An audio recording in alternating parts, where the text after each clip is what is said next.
औज़ुबिल्लाहि मिनश्शैतानिर्रजीम बिस्मिल्लाहिर्रहमानिर्रहीम अस्सलामु अलैकुम वरहमतुल्लाह। हम लोग पढ़ रहे थे नून साकिन और तनवीन के कवायद। नून साकिन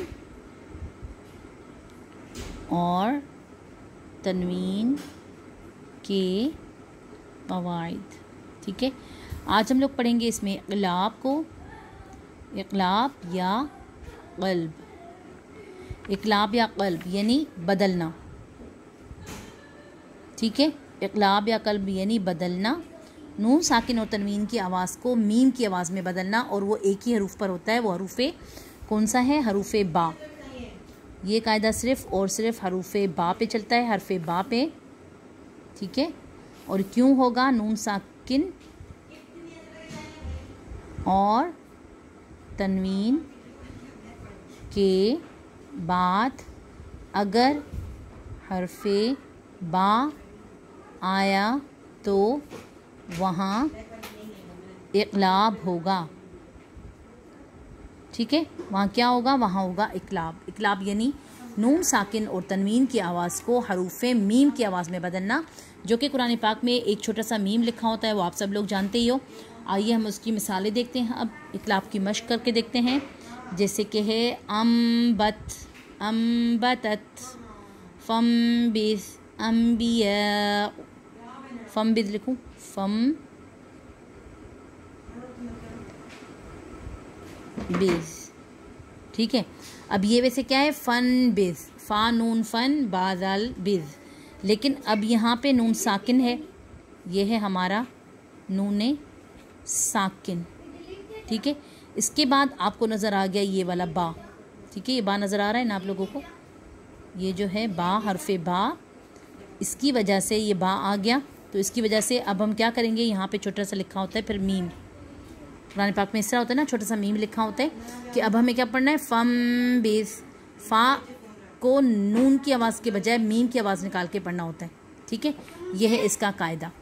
बहुत आसान है, कोई मुश्किल नहीं है, क्योंकि इसका कोई बड़ी डेफिनेशन तो है नहीं, एक ही पे अप्लाई होता है। हरूफ़े तहजी में से जो हरूफ़े बा है उसी पर अप्लाई होता है, किसी और पर नहीं होता। तो पहचानना इतना कुछ मुश्किल भी नहीं है, ठीक है। अम्बिया, दूसरी इसकी मिसाल देखते हैं। अम्बियाई, अम्बियाऊ या अम्बियाऊ, अम्बियाऊ। अब अम्बियाऊ पे आप देखें कि आ बिया, इस तरह की आवाज़ नहीं निकालनी, हमें क्या निकलना है? हम निकालना है अम्बिया। मीम की, मीम यहाँ पे छोटा लिखा होता है, आपको पता ही है। उसके बाद ये हरूफ़े बा भी आ गया, ये नून और ये हरूफ़े बा जब आपस में मिल जाते हैं तो होता है इक़लाब। अब यहाँ पे जो नून साकिना की आवाज़ है, नून की आवाज़ को मीम की आवाज़ में बदलना है, ठीक है। नून की आवाज़ को मीम की आवाज़ में बदलना है, इतना आसान है, कुछ मुश्किल नहीं है। अब हम देखते हैं उसके साथ क्या नाम है हमारा, तनवीन के साथ। जज़ा, जज़ाअन बीमा, ठीक है। जज़ाअन बीमा अगर हम लिखें तो ज़ाहिर सी बात है यहाँ पे मीम आ जाएगा छोटा सा, क्योंकि ये मीम आ गया तनवीन के बाद। ये दो हरकत की तनवीन हमारी, उसके बाद हमारा हरफ़े बा, तो यहाँ पे भी क्या होगा? इक़लाब होगा,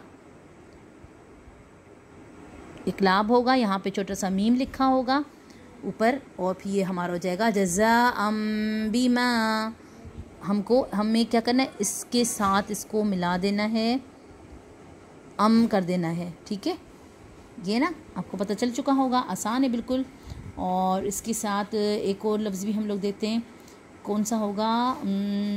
क़ौमम्बा, क़ौमम्बूरा, क़ाफ़ औ ज़बर क़ौ, मीम दो ज़बर मन, क़ौमन, बा वापिश बू, रौ दो ज़बर रन, क़ौमम्बूरन। मम क्यों पड़ा? यहाँ पे छोटा सा मीम लिखा होगा। अब यहाँ पे तनवीन के बाद हरफ़े बा, तनवीन और हरफ़े बा जब मिल जाते हैं तो इक़लाब होता है, क्योंकि अब इसकी आवाज़, तनवीन की आवाज़ को बदल देना है मीम की आवाज़ से। अब ये कैसे होता है आपको पता है? तनवीन में एक छोटा सा नून छुपा होता है, नून साकिना तनवीन में भी होता है। ये तो ज़ाहिर है नून, ये तो नून ज़ाहिर है ना, क्योंकि यहाँ पे आपको नज़र आ रहा है अम्बिया, अन नज़र आ रहा है ना नून, ये वाला नून ज़ाहिर, हमें पता है कि ये नून साकिन है, क्योंकि ये ज़ाहिर लिखा है, ज़ाहिर इजहार लिख रही हूँ। क्या है यार, ज़ाहिर। ठीक है, और ये जो है ना हमारा यहाँ पे तनवीन के साथ एक छोटा सा नून छुपा होता है। हमें पता है कि तनवीन जो भी थे ना, 2 ज़बर 2 ज़ेर और 2 पेश तनवीन होते हैं। अब इनके साथ भी क्या होता है, इनके साथ भी एक छोटा सा नून होता है। एक हरकत जो है ना ये समझ लें कि नून है, दूसरी हरकत उस हरूफ की होती है जिस पर ये लिखा होता है, जैसे कि मीम 2 ज़बर मन। अब मीम 2 ज़बर मन हमें इस तरह नज़र आता है ना, असल में ये है मीम नून मन। ठीक है, अब इसके साथ भी आपको नज़र आ गया नून, क्योंकि हमने खोल के लिखा तो नून नज़र आ गया, लेकिन हमने बंद लिखा तो मीम 2 ज़बर मन हमें नज़र आया। तो ये जो छोटा सा नून है ना, वैसे इक़लाब इसकी वजह से ही होता है, लेकिन हम बोलेंगे इस तरह नहीं बोलेंगे। यहाँ पे तनवीन का इज़हार, यहाँ पे हो रहा है नून साकिना का इज़हार। ठीक है, जज़ाकल्लाहु खैरन कसीरा।